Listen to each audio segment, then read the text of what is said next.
Welcome everyone. Thank you for joining us for today's webinar, A Different Perspective, Ergonomic Furniture Design by Dr. Vinod Gupta.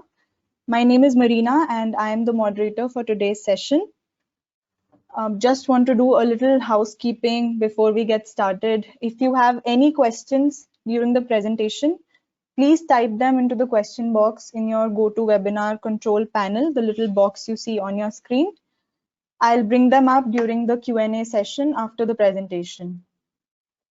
Now I would like to hand over to the Dean, Sushant School of Design, Ansal University, Professor Jayanti Nareshalingam, to introduce our guest. Professor Jayanti. Thank you. I'd like Dr. Vinod Gupta also to put on his camera, I think. So we're both here. And thank you, everybody. Thank you for coming, everybody. I mean, 70, 80 people. For us, it's fabulous. I'm also very honored to introduce Dr. Vinod Gupta. For those of us here who do not already know him, he is an architect with very many achievements and much expertise. He is known as much for his work in climate responsive architecture as he is for his line of work furniture. Amongst other interests, he currently teaches sustainability themed courses at the Sushant School of Design and the School of Architecture. He's also my teacher, and I think we first met in 1980 at SPA, and that's why I wanted him to put his camera on. Also, this is my unforgettable memory from those times. I remember second year, I think I was, and I had this nursery school design, if you remember, Dr. Gupta, all the neatly drafted on these butter sheets, all ready for crit. And so I have Dr. Gupta's across the table from me. He was then the formidable young Dr. Gupta. He pulled out his blue Stedler sharpened pencil, and he's pointing to a column that I've drawn on the first floor of my nursery school layout, and he says, so where is it on the ground floor? And of course, I'm stumped because maybe I left out all those columns on the ground floor because I wanted to, I couldn't figure out how to lay out all these, 50 anthropometrically, ergonomically designed child-sized tables and chairs amongst all those columns. I must have left them out. He aligns all my sheets very carefully. He takes out his pencil. He places it on that column. He pierces it through the sheets. And he said, here's where it'll come on the ground floor, he said. He shows me this sheet and it's got these holes in it. So it wasn't unkind, no. It was almost, I think, a sort of a visceral teaching style our teachers had. Something I think some of us sometimes even miss now in this remote classroom format that we all have adopted now. But what I'm most happy to say is that this new format, it does not faze Dr. Gupta. We've been talking over the last few weeks, and he has moved seamlessly to taking his lectures online. He's in fact developing several courses to now take online. I think many of us who are here, of course, all of us are architects and designers, I think, and many of us may even be thinking of diversifying our scope of services in the coming times. So we may be taking on many online courses. Today's lecture is an introductory class, I would say, for what we plan will become a longer online course for architects and designers who may be considering furniture design as a specialism. So please welcome Dr. Vinod Gupta. Thank you, Jayanti. Time to start. Is this time to start for me? Shall I go ahead with this now? Yes, you can go ahead now.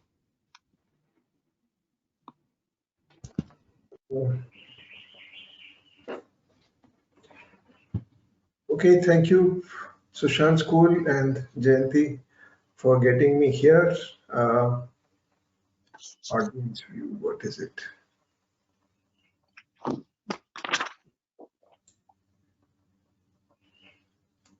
Just a second.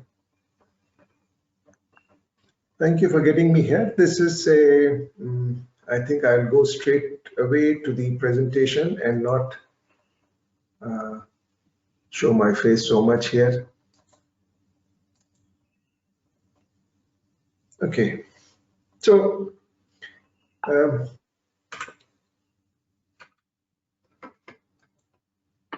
first, for those, we are here actually because we have a coronavirus pandemic and many of us are working from home. We are using furniture that was meant for relaxing, resting, eating, or sleeping, never for working. And we are using devices that are, that were never meant for working on continuously. These are laptops, phones, tablets, and so on. Now, the furniture that we are using was designed with a completely different intent. And I think it's about time that we look at this differently and see what this could be if you choose to look at it differently. In any case, many of these requirements for this furniture, because of our working from home, because of COVID-19, they have all changed. Now, before I go on further, I'd like to say who I am. I'm an architect and a furniture designer. I had never heard of ergonomics when I went to the architecture school in Delhi. It was not until I met some people who studied furniture design in Copenhagen, students there, and they talked about this in terms of what a bed is, for instance. I thought this was ergonomics must be a Scandinavian concept, and that's what it was for me at that time. I'm sure everyone here that is attending this knows what ergonomics means, because otherwise they wouldn't be here. Now, the 20th century was where a lot of furniture design was done, and many of these classic designs are still available. They are still being produced. I selected the work of a few of those designers that I can look at. Michael Thonet, Marcel Breuer, Mies, van der Rohe, Hans Wegner, Charles and Ray Eames, and Arne Jacobsen. Three of these were actually just furniture designers or industrial designers. And the other three, which is Mies, Arne Jacobsen, and Marcel Breuer, these were architects who were also indulging in furniture design. Marcel Breuer and Mies were both part of the Bauhaus movement, and they were directors of Bauhaus at different times. So let's look at what they did. So the first thing that I want to present here is a chair, which is by Thonet brothers, or Michael Thonet, as it could be possibly be called. Thonet was a furniture manufacturer, chair manufacturer, who had perfected the art of laminating pieces of wood so they could be bent into shape. But then he came through with this process of actually bending solid pieces of wood. And that is what this chair is about. He created a very simple way of producing this. There were 6 pieces of wood that went into this, and they were differently shaped, bent to shape, and just 6 pieces, mind you. And they were, 8 joints or so in this whole thing. And it was beautifully produced. It was a piece of furniture that was loved by the most well-known architects at that time, who used it for their interiors and so on. In terms of ergonomics, there was very little. You could sit on this chair on the front edge, as one sat in chairs at that time. The arms were not and the back was not particularly convenient or anything like or comfortable at that time. The second chair is the Cesca chair, which Marcel Breuer designed. Francesca was the name of his daughter, and he named it after her while he was working at the Bauhaus. This was a chair which was brought new technology, just like the first one was bent wood technology. This one dealt with bent steel technology, steel pipe technology. They perfected the art of bending these pipes without collapsing them and letting them stay strong. And this again was very simple because it came with 2 pieces of steel and 4 pieces of wood. The seat in the back were made with cane. And again, to sit properly in this chair, one just simply had to sit forward almost at the edge of the chair.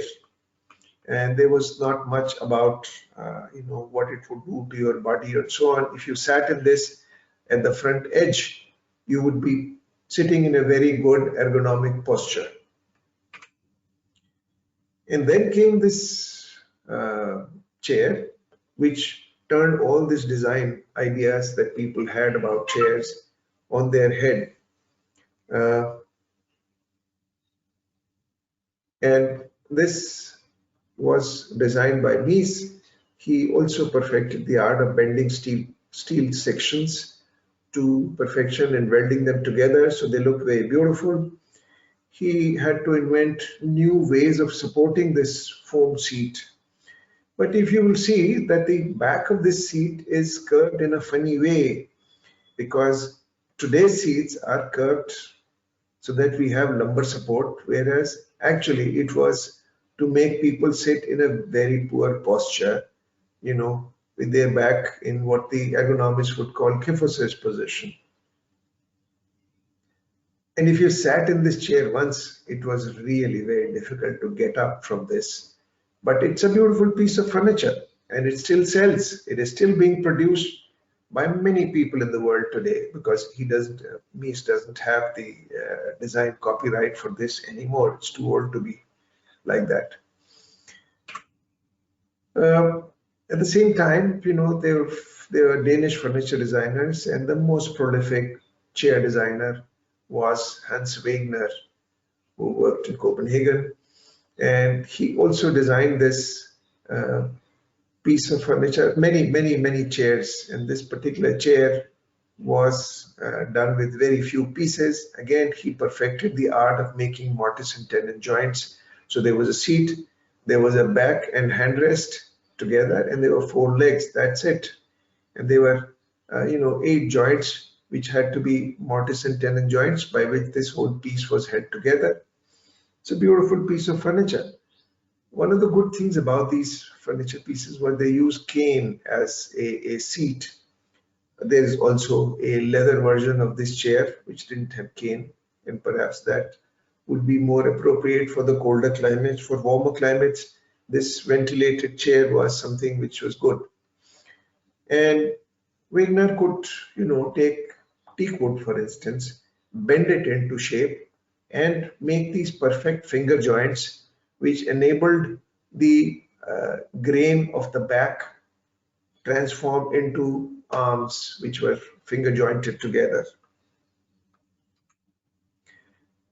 Then suddenly things changed. The war was over, and the technology that went into making airplane pilot seats was starting to be used for making sports car seats. And the idea of a bucket seat came into being here. The bucket seat was something that was designed to hold people in place. When sports cars turned sharply, suddenly, then there were a lot of forces which tended to make people slide on the seat. Earlier, cars used to have a bench for a seat, and they made sure that people don't slide. And this you couldn't really slide if you had a floor gear shift. But you would move out of position, and people had to stay in position, especially when they are turning 180 degrees in a sports car. So the idea of a bucket seat came into being, and hereafter although bucket seats were meant to hold people in position, and we don't need to hold people in position when we are talking about furniture that is to be used at home. This is what people did. Now, let me just go back to this. This piece of furniture by Marcel Breuer is a chair actually which is put in the Museum of Modern Art, New York, as one of the best chairs ever designed.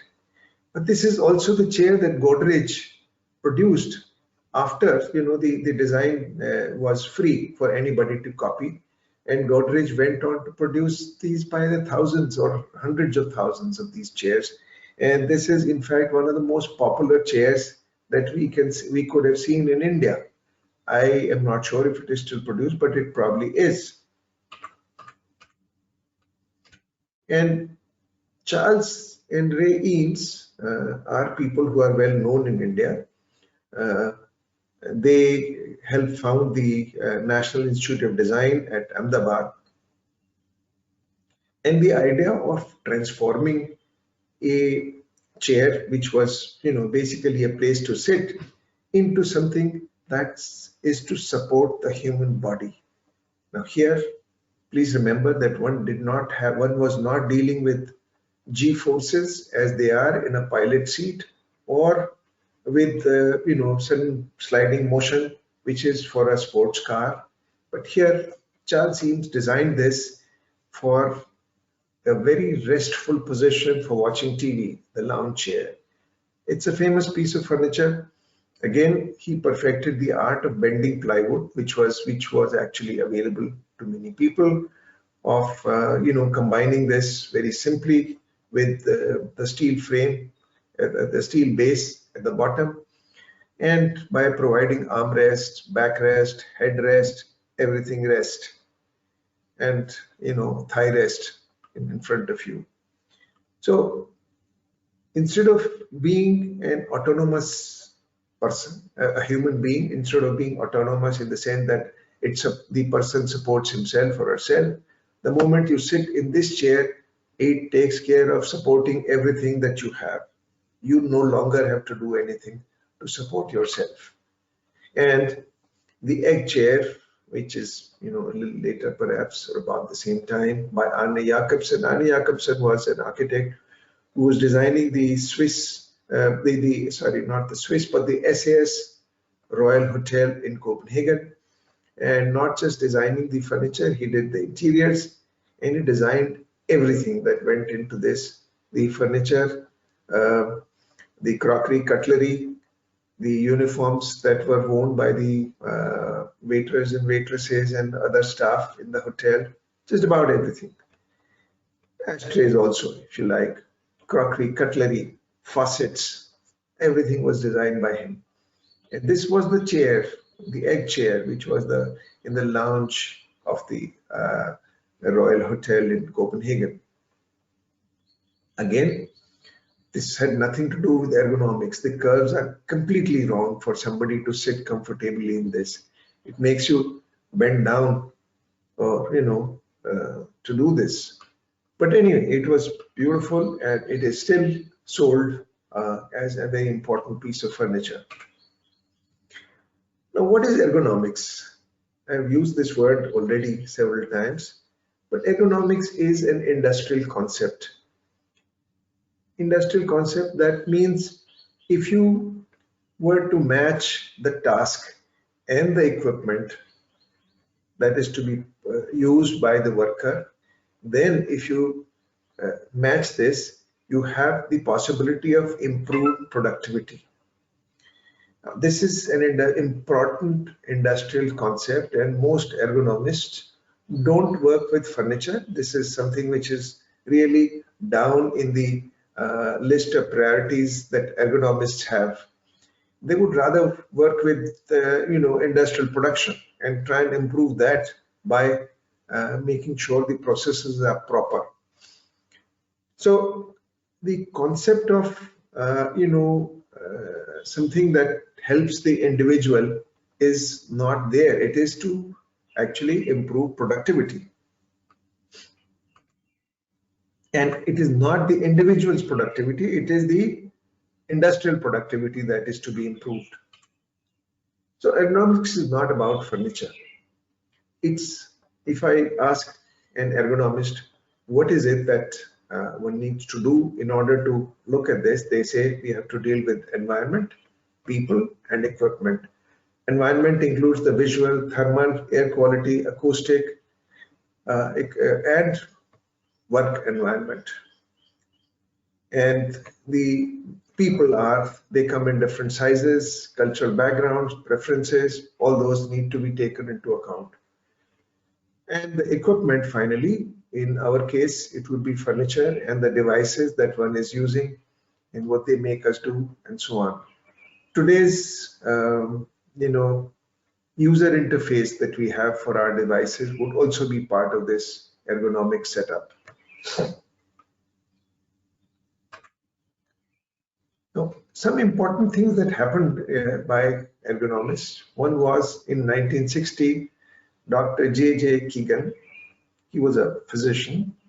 He photographed people lying in bed, and he decided that the human body is designed in such a way that if the angle between the torso and the thighs, if it is 135 degrees, then we are in correct position. But the moment we reduce this angle to 90 degrees or less, then what happens is the instead of sitting, the tailbone kind of comes down. I think this is better seen here by the X-rays that Dr. Hans Schoberth, he was a German doctor. He also photographed people actually standing up and sitting down, not lying down in bed as Keegan had done. And on the left, you see the spine shown in black and the pelvic bone, which is here. And this is straight, and this is the tailbone that we have, which is we don't use it for anything because we don't have a tail, but the tailbone, if we had a tail, it would be connected to this bone, and that's what it is there for. When we sit down, and this is the sit bone, the pelvic bone on which we sit. And if you are sitting on a flat seat and you insert your fingers under your seat, you would be able to feel two of these sit bones on each side, one on each side of yourself. And this is the thigh bone. When this angle changes to 90 degrees or less, the natural curves of the spine, which is an S-shaped curve, which was here, that changes to a curve like this, which is not considered something which is very good. And that's what happens to us when we sit in chairs like this. So these two things, the important things that happened were that we have to retain this angle as more than 90 degrees. But unfortunately, the chairs that I've shown there earlier had this as 90 degrees or less. At the same time, there was Dr. A.C. Mandal. He was also a doctor, ergonomist, who looked at how children use furniture. And he talked first about the correct height of furniture. And this, he said, was completely wrong when he looked at the school furniture. School furniture in Denmark was not very different from what we used to have. But he said the height has to be more, and the chairs need to be sloping down, sloping forward. And that opens up this angle. You see this angle here between the torso and the thigh, and this angle is not 90 degrees, it is changed here to maybe like 135 degrees. So he designed this furniture as an ergonomist, which is very good. And in fact, they changed, the schools in Denmark changed because of this. Now, another interesting thing that was happening was in Norway, inspired by these people, these three doctors which I talked about. There was a Norwegian designer, Hans Christian Mengelskjold, and he designed the balance chair. The balance chair was not for work. It was something that was to be used at home, but it could be possibly used for work. You have there are four pictures. The one on the top left shows what people were using at that time as Scandinavian furniture, which was low and which made people sit in a very peculiar way. Also, if you see this on the picture on the top right, again, the person on the left is sitting in a very peculiar way. But this is what we have for furniture even today. So Mengelskjold's design was that if we were to keep our spine straight, then we would have to have a sloping thigh and the sloping seat. When you slope the seat, then the person tends to slide forward. In order to prevent that from happening, he had another seat supported at the bottom. In this case, this is here. Also, this is the seat. This is the part of the seat which is supporting the shins here, not the knees, but the shins on this. There were 3 other designers who joined Mengel in this, and in fact, they designed many different kinds of seats, and this was a great move forward as far as ergonomics at home was concerned. You can see there are different versions. This is a rocking version of the chair. This is for eating. This is for working, and so on.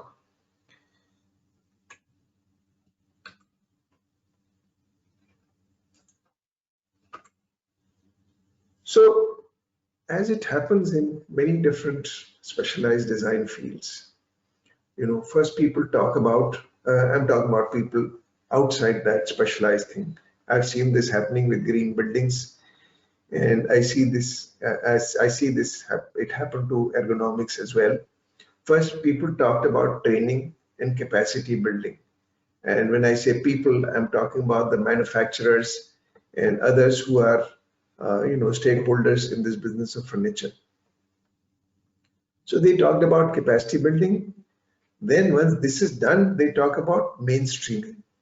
And mainstreaming is when everybody does this, applies these principles, and then you have universality. So everyone has applied this and it goes. And when this happens, actually, it is these stakeholders, the manufacturers, who have taken over.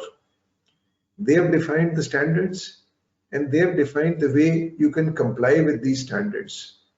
Nothing else is allowed. So you have actually a situation here now in which there are a few furniture manufacturers. They are the ones who are deciding what should be sold as ergonomic furniture in the world. If Peter Opsvik or Mengel, whose work I showed earlier, came out, or even they have even in production now, these pieces of furniture are not complying with the standards of good ergonomic design.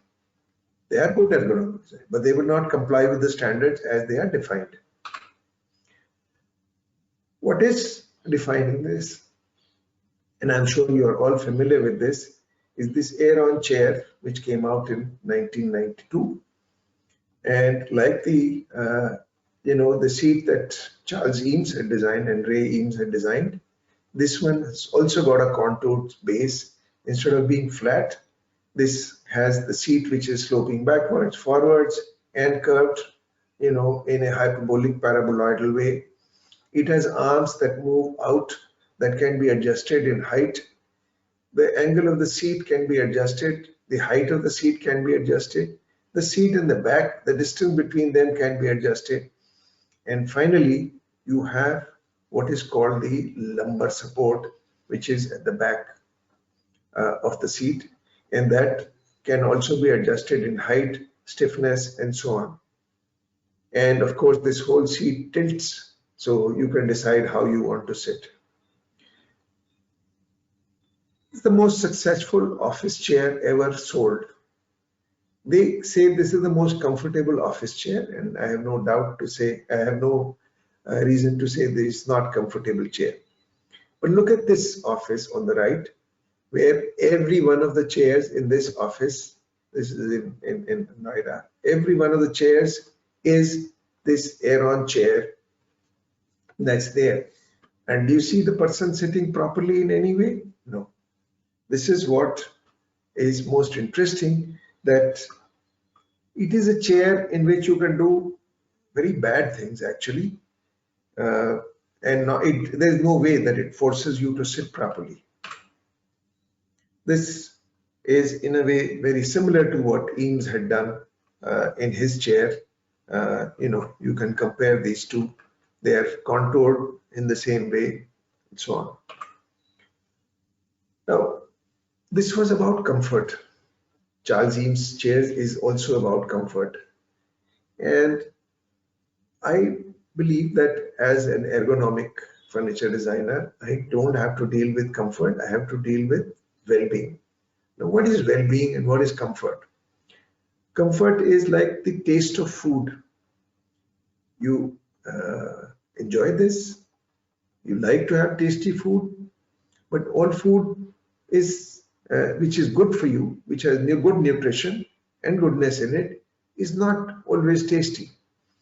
And well-being is food, or well-being in furniture would be equivalent to goodness and nutrition in food. What is sold to us is that if you have comfort, you will be happy. But if you have well-being, I assure you, you will be even happier. Well-being is a longer term. Physical well-being is something which is spread over a long period of time. It's not something which is instantaneous, that you sit in a chair and you'll feel comfortable or otherwise.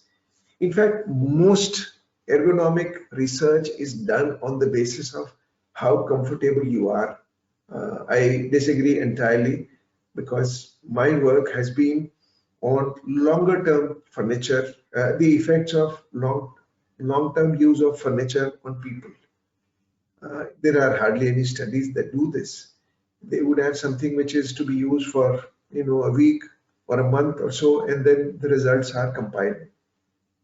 I have studies which I've done over a period of 10 years, 13 years now, on what we design and how it has affected people's lives. The internet is for us the greatest teacher that we have. So if you look up the internet, it would say there are all these good things that you can do as ergonomic guidelines. You will sit in this 90 posture. The chair will have adjustable lower back supports. Thighs shall be parallel to the floor. The chair should be height adjustable. It should be able to take 250 kilos of weight. Well, not 250 kilos, 250 pounds perhaps of weight. Elbows should be supported on something which is, and so on and so forth. None of this is actually possible to hold for more than a minute or two. If somebody sits in this posture, they will want to change completely. And this is the important part about ergonomics, that the human body, if this is not looking for comfort, it is looking for activity. Even in the most comfortable position, you will want to change. And therefore, it is not comfort that furniture ought to be designed for. It is to make people active and take away the possibility of their living a passive way of life. This was something which was recognized by Peter Opsvik when he designed this saddle chair. And he said, people don't have one way of sitting. It's not this 90 posture, which is a good posture. There are different people who can sit in the same chair differently. Somebody wants to face toward the back of the chair, and somebody wants to face toward the front of the chair. Somebody wants it on the side that he wants support, and so on. There is even a posture here, which you can see is somebody who's doing yoga. I don't know whether they can actually do this, but it is nice to see that Opsvik decided that the chair ought to allow many different postures. Now, when I look at other fields of design, and this is from 1983, you will see if we are talking about clothes, we would have to deal with culture. We would have to deal with the person, who or she, who it is. The gender of the person would be very important. The climate in which they are living, or the weather that you have at that particular point of time, the temperature that one has to deal with, the occasion, the size of the person, the cost of this particular apparel, the material that it is made of, the comfort that it generates. You'll have thermal comfort, for instance, feeling too hot or too cold, and so on, and the style. All of these were important things. Now, gender, I have highlighted here. because we do this for clothes, but do we do this for furniture? Is there something which is gender specific about furniture? Are there gender issues in furniture?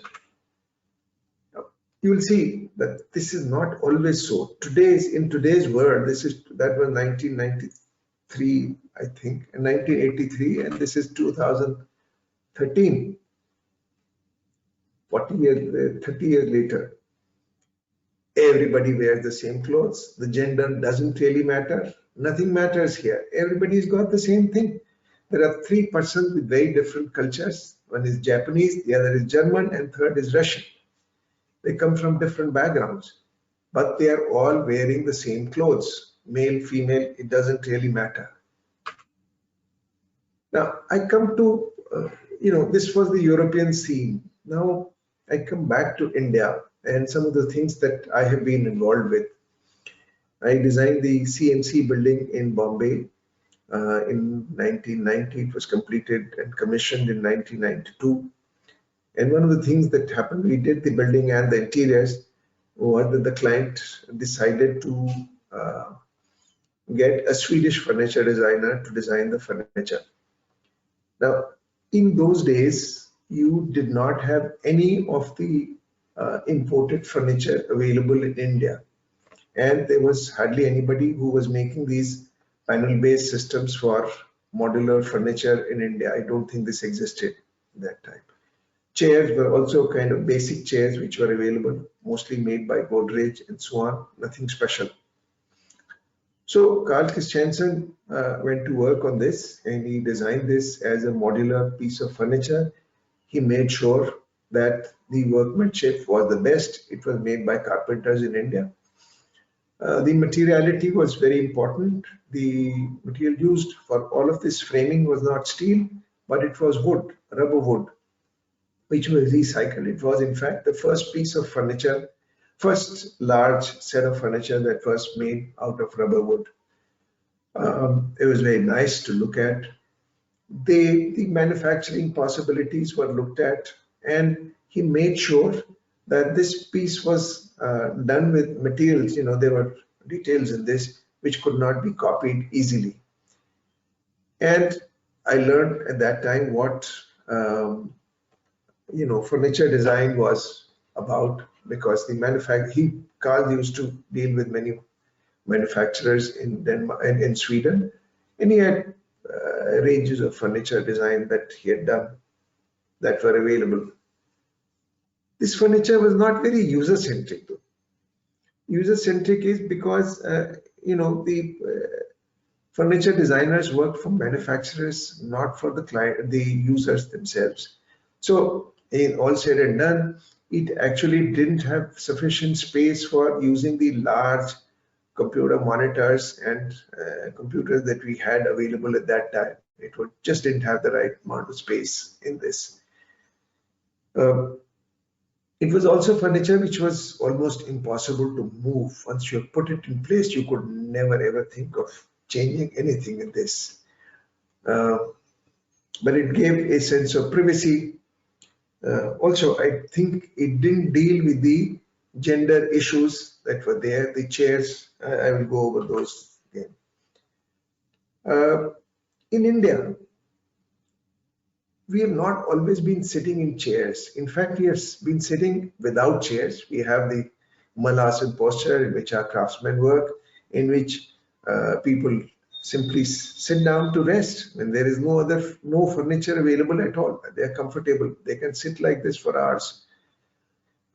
People sit in Sukhasana for hours.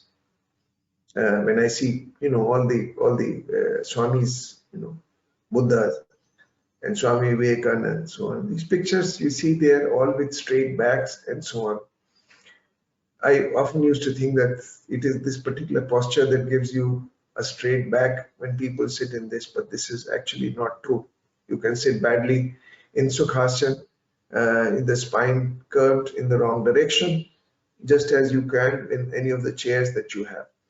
But the one on the right, which is Vajrasana, or it's also called the Seiza posture, in Japan, the one on the left, which is Malasana, what we call Malasana, is also, the Chinese use this posture quite a bit. So you have the Japanese, Chinese, and Indian postures here. And these are things which we have grown up with, we have lived with. Some of these are still used. The Japanese still use it. The Indians still use the Sukhasana posture for religious functions, weddings, and so on. They may not sit in the Sukhasana fully, but they sit on the floor without anything. So after the experience of CMC Limited, I had a chance to design for the same client, more or less, another office. And this time it was not, the furniture design was left to me. And I created this as an Indian piece, an Indian place. So you have all around in this, the, furniture workstation, which I'll show you what they look like.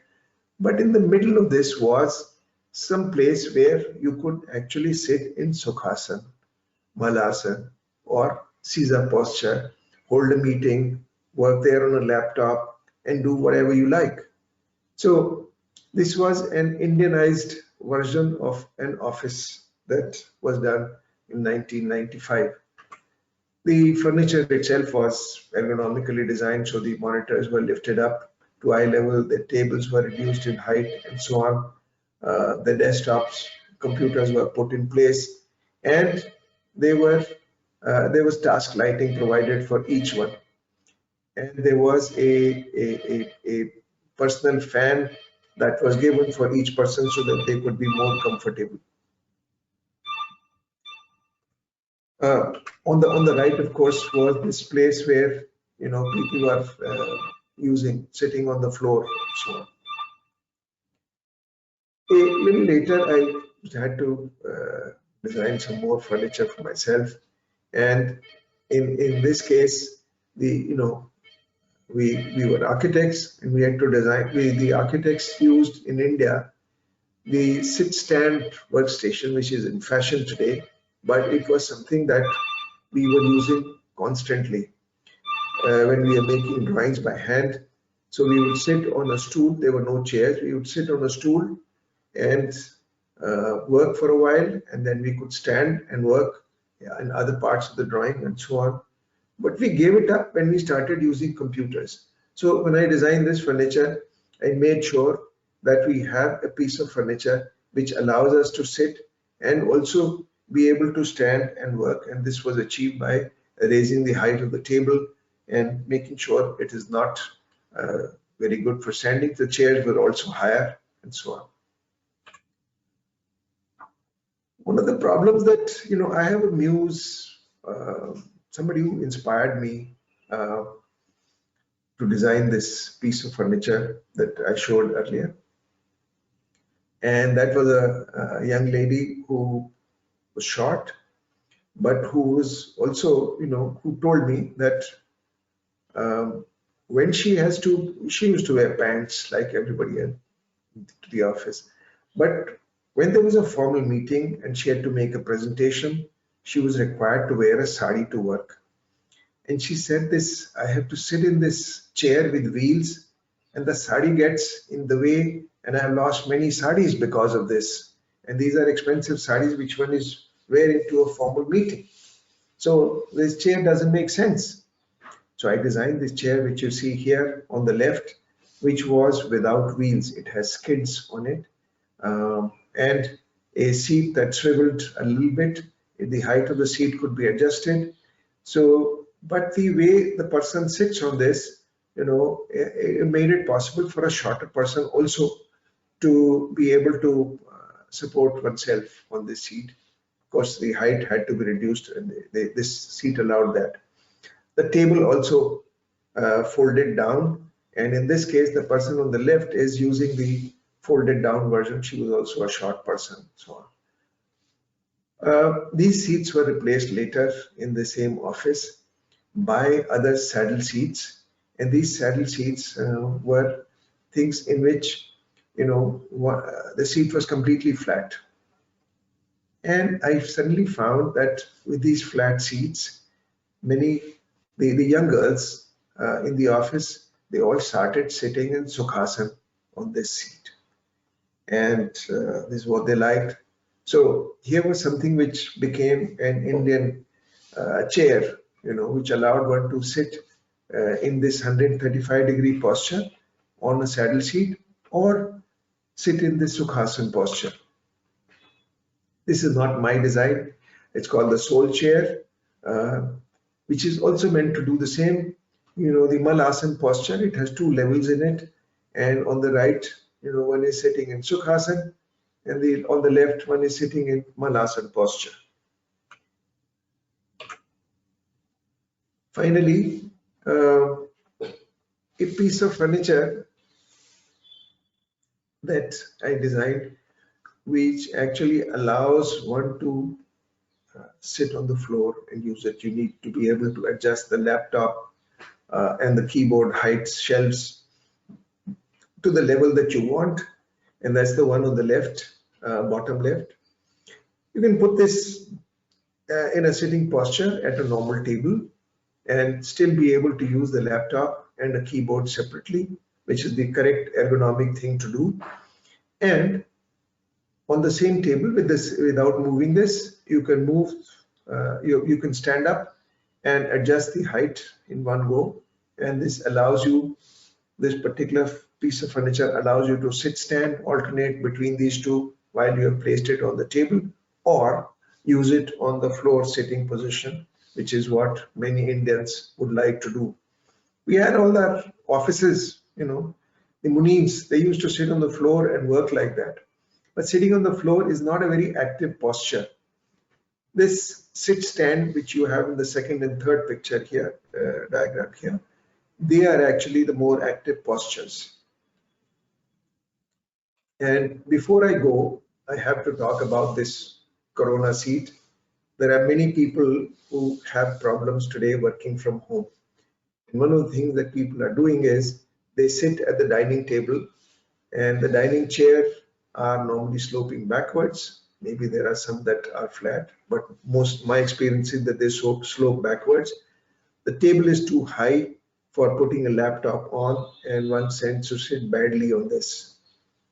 Now the Corona seat that I recommend here is that on this dining chair, you can take a yoga mat, a roll made of yoga mat or a blanket, and make sure that you place it on the seat under your sit bones. The sit bones, as I said earlier, are things that you can feel when you put your hand under this. If you're sitting on a flat seat, you can feel the sit bones. You place the mat in such a way that you are working. This raises the height. It's different from raising this, putting a cushion on the seat. A cushion gives you no direction actually, which is very bad because you could sit really badly. But this instantly corrects the posture. And if you have a keyboard, then you can really correct this by putting books under the laptop, some books, raising the laptop and using the keyboard and mouse separately. So this is the Corona seat for work from home. Thank you.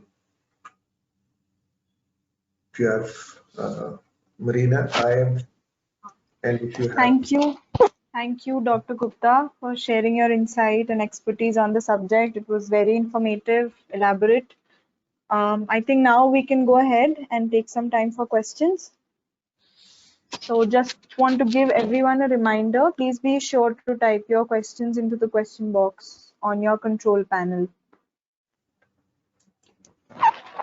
We have some questions already from our registrations. I will just start with those.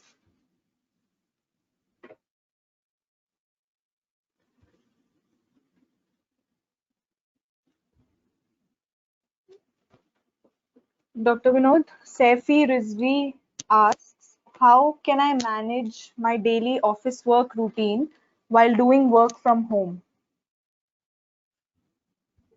Oh, it is a problem for most people today.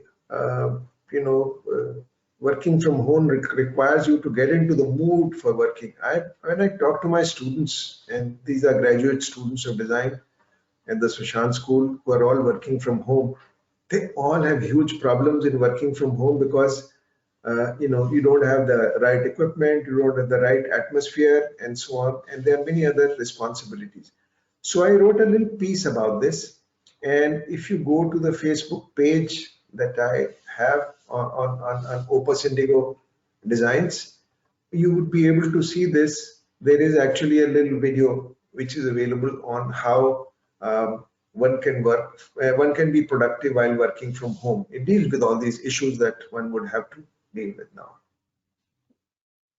Thank you. Ujan Ghosh is asking, traditionally all beds are horizontal.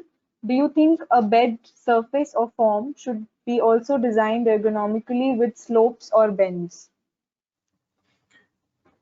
So I think that doctors recommend sometimes that if you have a cough or a congestion in the throat, the bed should be sloping up toward the headrest. I don't think that beds need to be designed in the same way as chairs do. One of the things that has happened to beds is that people are talking about using memory foam for beds.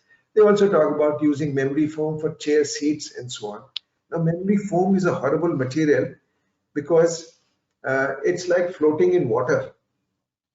A good bed should be a firm bed in which you move all through the night. You assume different postures and not have to sort of let the bed be floating. You should not be floating in this.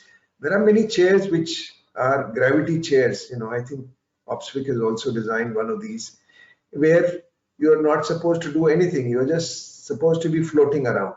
Now, this is not how the human body wants to be. It wants to be active. So I would say to Ujan, beds should not be made curved and so on, with different curves on the mattress.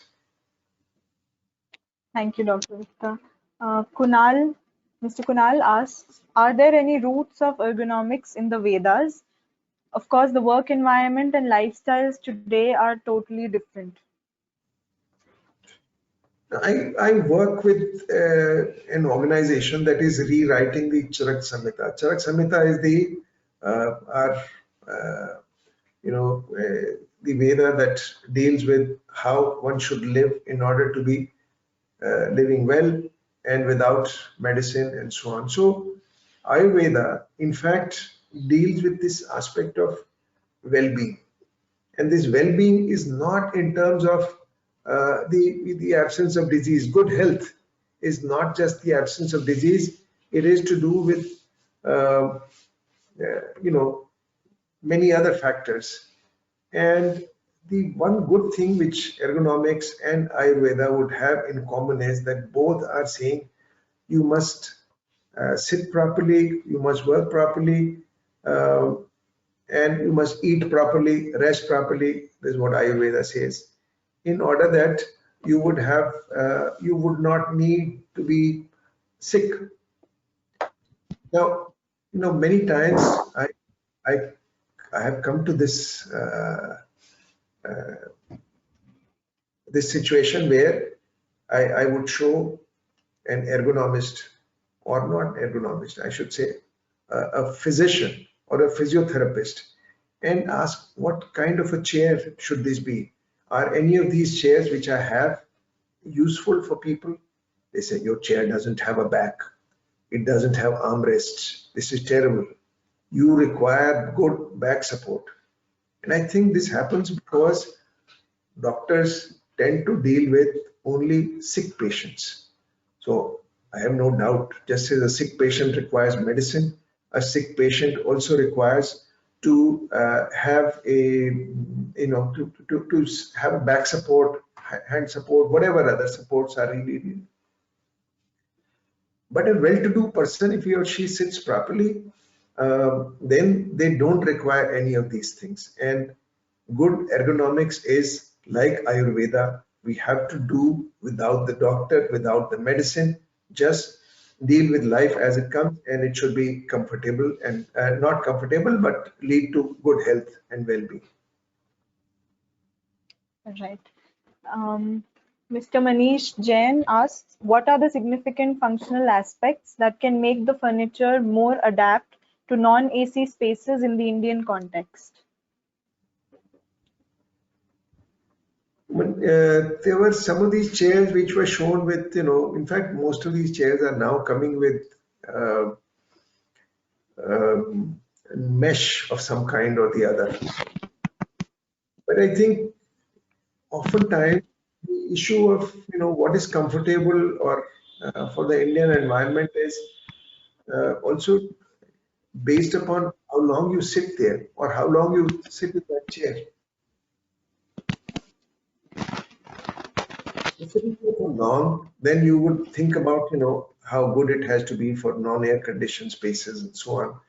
But if you are active and you sit for a short while and you don't have what people today call the sitting disease, if you don't have that, then it's possible for you to use any kind of chair.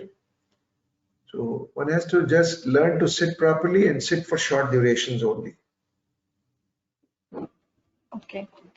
Alga Binu asks, what is the most important factor that we should keep in mind while designing a furniture?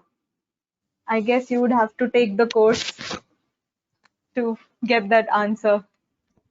Yes, I think so also. There are more questions in our question box.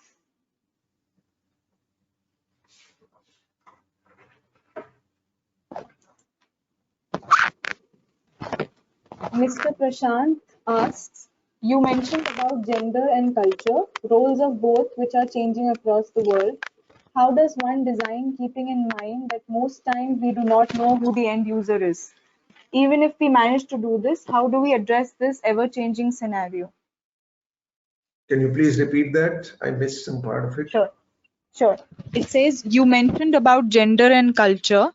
How does one design keeping in mind that most times we do not know who the end user is?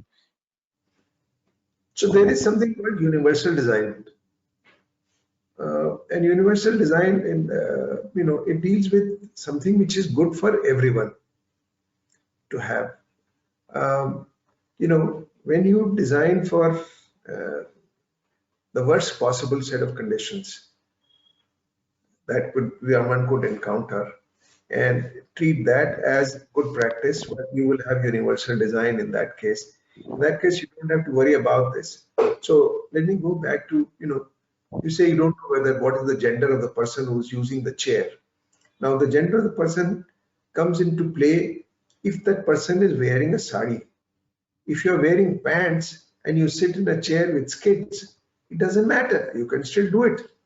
Only if you sit in a chair with wheels and you have saris or you have a long dress or you have a dupatta, you have a problem. So if we have dealt with this and removed the wheels, then we don't have to worry about this. This is what universal design is about, and this is what one needs to do. Thank you.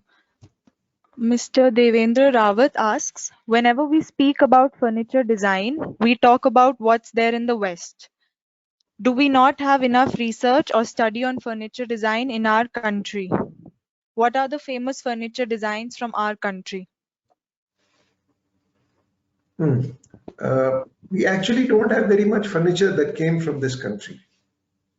I've been looking for, a museum of Indian furniture. So I asked Mr. Jain, who has this museum of Indian artifacts in Delhi, and he said there is no Indian furniture. All of the furniture, what we call furniture, was something which was imported, copied, changed around, and that is what we recognize today as Indian furniture. There is no original Indian furniture. We used to sit on the floor, and our officers sat on the floor. Munimji sat on the floor. If you were a shopkeeper, you sat on a bench, and we had a takia, perhaps. That's it. So if you want to go back and see furniture, it'd be very difficult because this really doesn't exist. I have tried to look at what our kings and kings did for furniture, and they had thrones which were really nothing more than a back and a big cushion that was, I mean, a big scene that was created for the Raja to sit there. Otherwise, there was nothing. Our gods and goddesses also sit in flowers and so on. They sit in this half Sukhasana posture. So we really don't have very good Indian designs of furniture. And I have shown some of this, which is not Western furniture. You know, these things which I showed toward the end, they are not Western furniture. They are born in India, made here. Thank you, Dr. Vinod. Sanjay Surya asks, ergonomics and anthropometrics are to be used together, or are they two different aspects? Well, they are completely two different aspects. Anthropometrics is what you would be using to decide, you know, whether it's a child you are designing for, or it's a you know, middle-aged person or an old person, so on. They come in different sizes. If you were to design for a European or an Indian, there would be different anthropometrics which would apply. It's basically simply measurements. But the concept of ergonomics is perhaps more universal, although there are factors which, as I've said, which are cultural factors, gender factors, and so on. So these are two different fields, completely different. All right.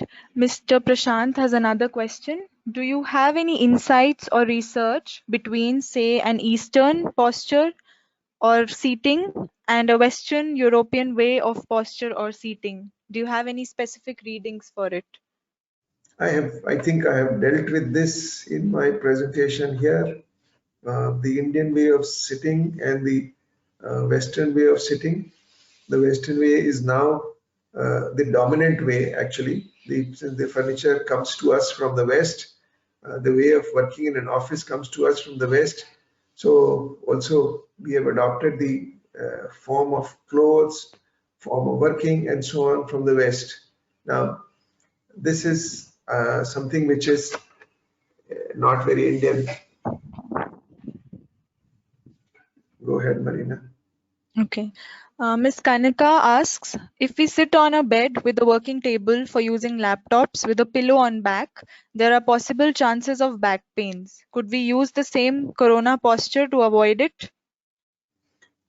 You know, I would really like you to look at this little tips that I have for good home situation, which is on this website, on the Facebook page of Opus Indigo Designs.